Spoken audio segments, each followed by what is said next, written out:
Так, всем привет! Сегодня у нас пойдет речь о том, как я ремонтировал на Peugeot Partner печку. Короче, моторчик не крутився на первій, другій, третій скорості. На четвертій работав. З чим це зв'язано?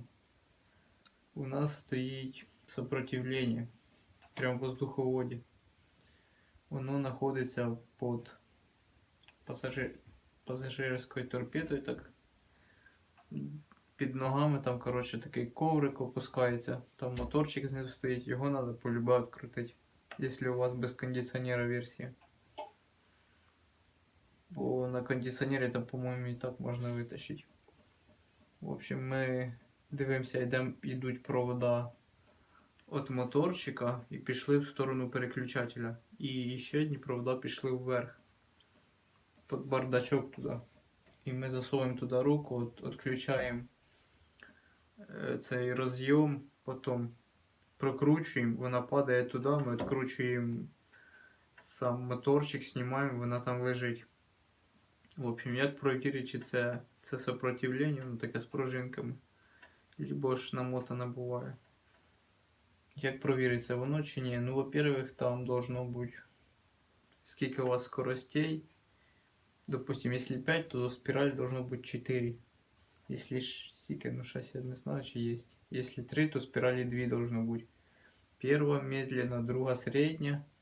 И третья получается на всю, если 3 скорости. Если одна из пружинок перегоріла, то оця скорость і работать не буде. Ну, наскільки я знаю, ці пружинки не появляться, на нове сопротивлення брати. Значить, по ціні ж трошки, конечно, в сервісі дурять. 500 гривень за БУшку, ну це що-то вообще жесть. За 250 предлагали новий оригінал в інтернеті. Поэтому сервисам что-то не доверяю. Значит, потом на цьому сопротивлении стоїть то ли конденсатор, то ли якийсь резистор. Ну, короче, бачоночок такий, і він таку на толсту проволоку.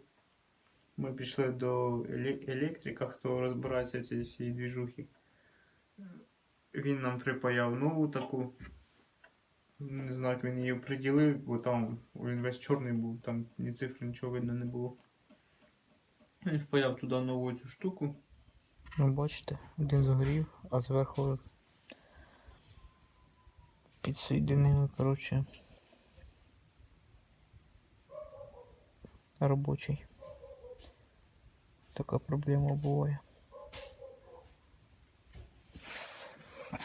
Щоб його зняти, треба відкручувати моторчик. Ну, перед цим я ж передивився пружинки і вони були всі цілі. Значить, як я оприділив, що це не переключатель, ніде не обрива немає. Я взяв перемичку і оце, де ми з цього розйому витягнули фішку, там було 1, 2, 3, 5 контактів. 2 збоку і 3 рядом. І я взяв оцей центральний і на ближній замкнув його. І появилась друга або третя скорость, але вона була на всю. І так ми провірили, що це все-таки біда всі штуки. Сопротивлення називається, наскільки я розумію. В общем, припаяли цю штуку, вставили обратно і все заработало. Ну, кому було інтересно, ставимо лайкосики і аріведерчі.